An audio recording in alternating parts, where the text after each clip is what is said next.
I have 100% cotton Old Navy sweater and it's huge. So I'm going to upcycle it.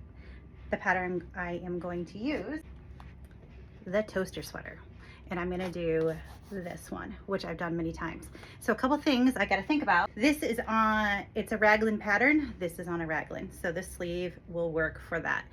If the pattern did not have a raglan, I would need to use a different pattern. So you gotta match, when you're upcycling a sweater, you gotta match sleeve to sleeve. There is plenty of sweater, so I am going to simply cut apart the seams. If I was kind of short on the amount, I would use a seam ripper. First things first, an apron, because anytime you're working with a sweater knit, it gets messy.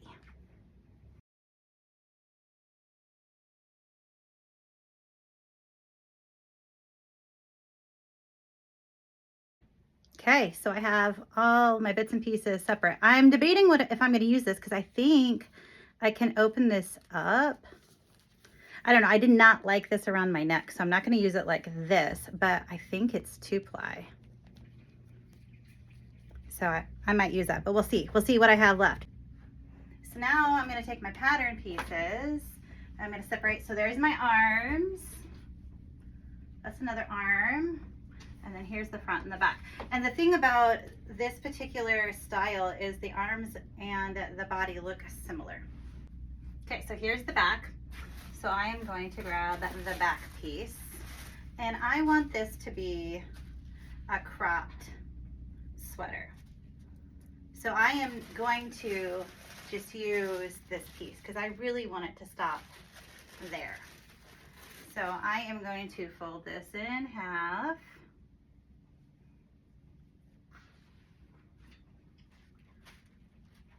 So that looks pretty good. I am going to just plop down some weights.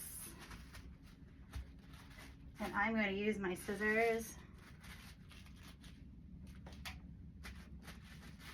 And I'm going to cut around here.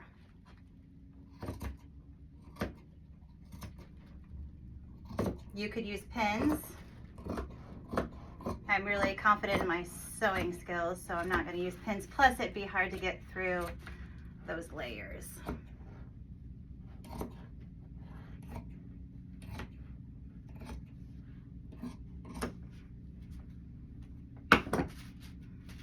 Okay.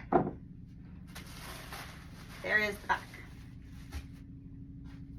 Now for the front.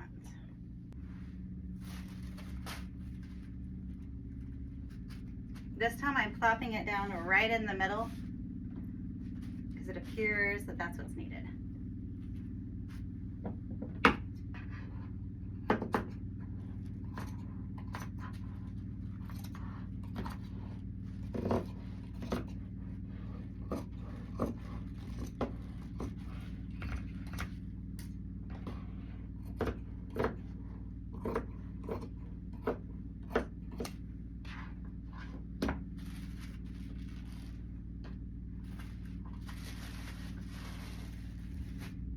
Okay, so now we are on to the sleeves.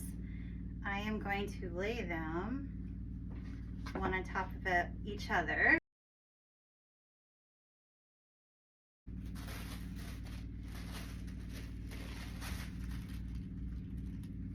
So we're a little shy on this one when it gets down to the bottom, but we're gonna make that work. I'm gonna stretch that just a little.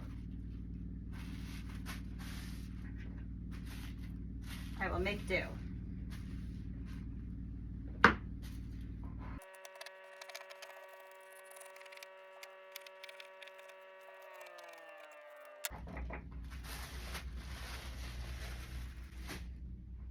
Okay, so do I have enough to make a neckline?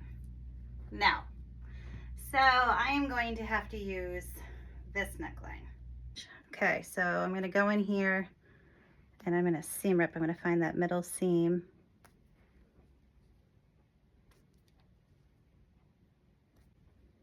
Okay, so it looks like there is Ooh, yay. Okay, on this side, there's a finished edge. This side, there is not, but I have one finished edge. Yes, yes, that's exciting. I mean, I have seam dripped so much, you guys, that it just becomes easy. I don't even think about it. I hold it between my hands. Here, I'll show you what I do. Hold it between my hands. I look for what I'm seam ripping, pull it. I just go for it. It's no big deal to seam rip something. That seam ripped pretty good. There is a little place right here that lost its integrity. So what I'm gonna do is I am going to iron this flat using some starch to really, wet it down, and I'm gonna get it really nice and flat. I'm gonna stretch it out because I know that the pattern, I know that that neck cast is gonna have to be a little bit more stretched out. And then I am going to zigzag the edges of that, just in the back.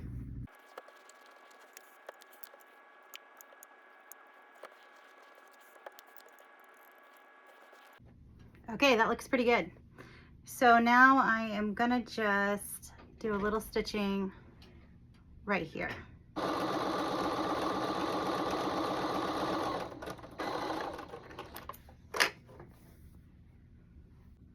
Well,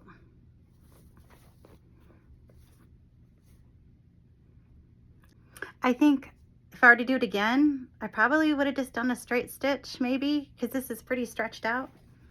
But I'm gonna iron this now and we'll see if I can get some of the waves out of it, which ironing is amazing with knits.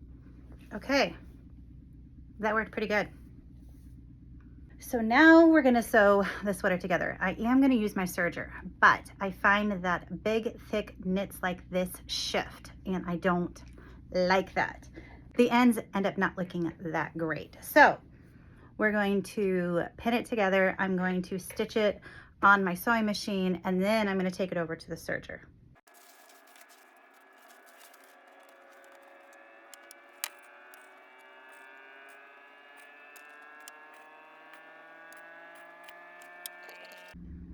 Okay, so I am gonna lengthen my stitch to 3 millimeters. I'm gonna pay attention right away, like, is this going well or not? The other thing I'm gonna do is I'm gonna start further in here. I'm not gonna try and ramp up. I'm gonna go in and then I'm gonna go back off of it.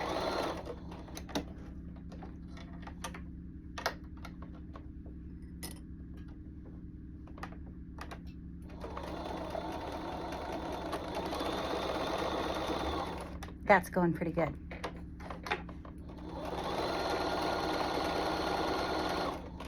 My sewing machine likes it. Yeah. What do you think, Shiloh? Got a little Shiloh here who's trying to help sew. Sewing machine likes it.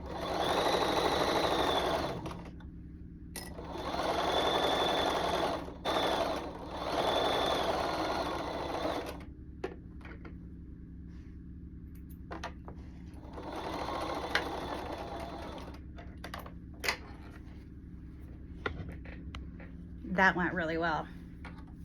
Let's see how the seam looks. Ooh, we got a little wobble, but that's not too bad. So if you had this a sewing machine, I think what I would maybe consider doing is putting bias binding on this. I think I would straight stitch it and then I'd put a bias binding. I don't think a zigzag, I think you're gonna, if you don't, this is just gonna shed. So that's what I would do. But I have a serger, so I'm gonna use that. So I'm gonna go ahead and sew all the sides and then I'll go to the serger. So I'll let you see it then. Okay, I got all my sleeve seams in and we're gonna head over to the serger. My sewing machine liked that. That's very exciting. I mean, I thought it would, but sometimes you don't know. Anyway, okay, so I thought I videoed me serging and I didn't hit record, but here it is. It's a little wobbly, but I'm gonna iron that flat. I did lengthen my stitch length so it would cruise faster and the serge is farther apart. So we'll see. Does it look wobbly? It looks a little wobbly, but we'll iron that. And you guys, ironing is glorious. Ironing like takes care of so many things. Okay, so I am going to flip this and I'm gonna go sew it, and then I'm gonna serge it, and then all we have to do is put in the neck. We're almost there. Okay, the sleeves are sewn. Now I'm gonna serge it, and I'll let you see it.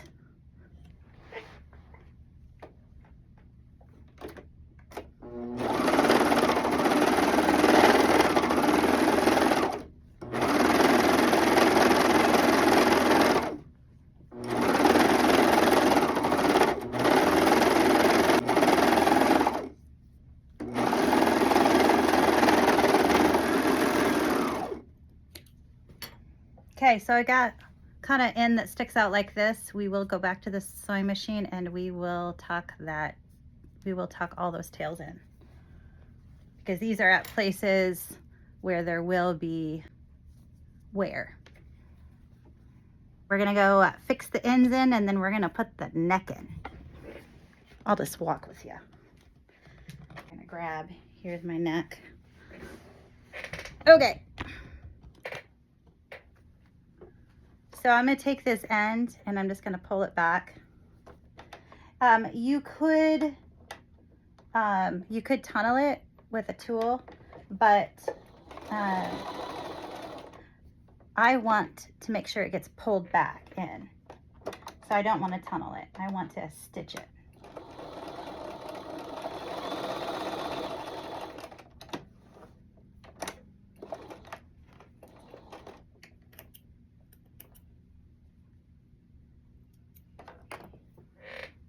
Yeah.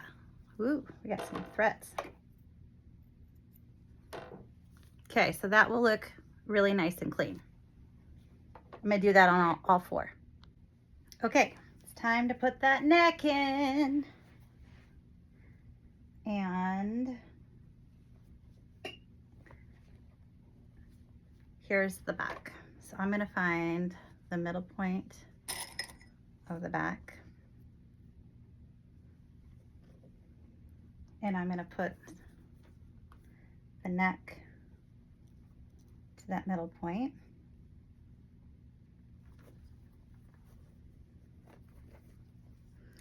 Then I am gonna find the front middle point.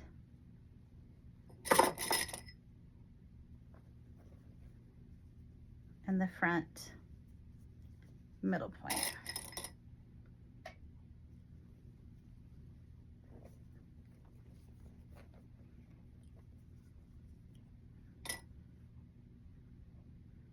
Okay, so I got my middles, and now I'm going to evenly disperse the neckline around from there. And I like to go middle and then break it down to middle. And I tend to have less problems with things not being right if I'm just always thinking about middles.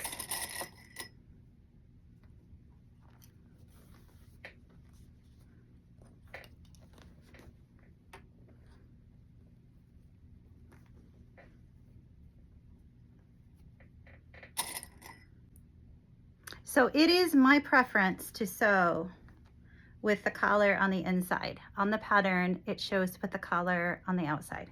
This is just my personal preference. There's not necessarily a right or wrong way to do it. I just feel like things behave better for me that way. Okay, so we are going to sew this.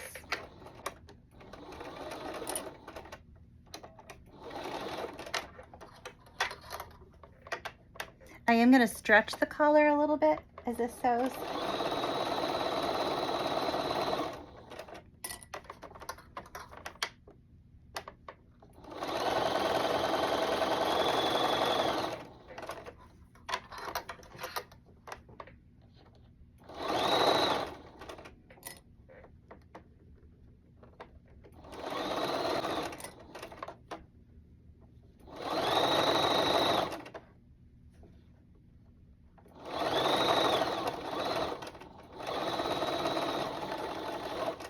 Okay, so I made sure to go below anything that was unraveling. So that unraveling, which is happening because it is sweater net, is happening in the seam allowance. And now I'm gonna go serge it.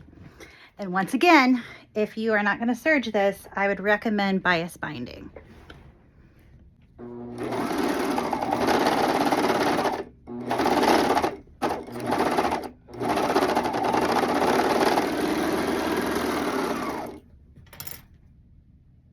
So on this, I'm just gonna pull the string, tighten that up. And now we iron again. Okay, so we are going to iron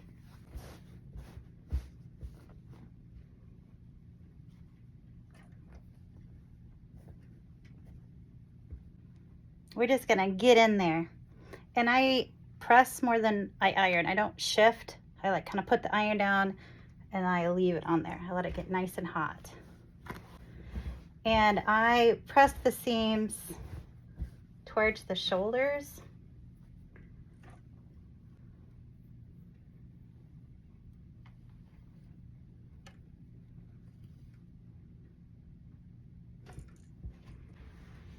Now for the neck, we're gonna get off the ham. And we're gonna press this down.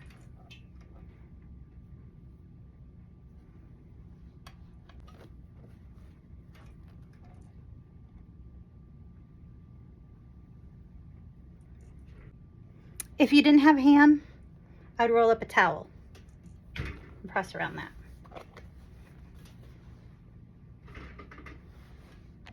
All right, my friends, here we go. We're gonna see. Oh, I should have put a tag in. Well, this will tell me front and back, but tags really help, you know, what's front and back.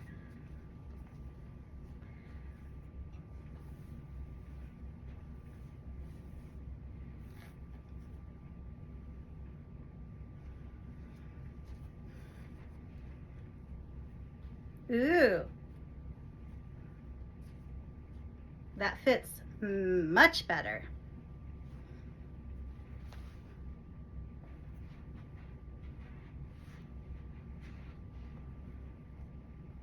The collar is a little, oh, I have it on backwards. All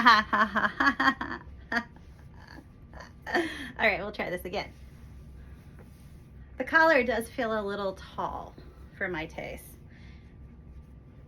but that does feel better. There we go. I think the collar might bug me. I might end up taking it off and shortening it. Oh, I did end up bringing that collar down. It was just too tall. And I didn't like the wobble at the top. So we kind of put back in the collar I wasn't sure about. Oh, but that feels pretty good. Yeah, okay. So I still would have needed to seam rip that collar in order to get to this conclusion, but that lays nice, and that is not near as thick or heavy as it was before. I am satisfied. Now I will wear this sweater.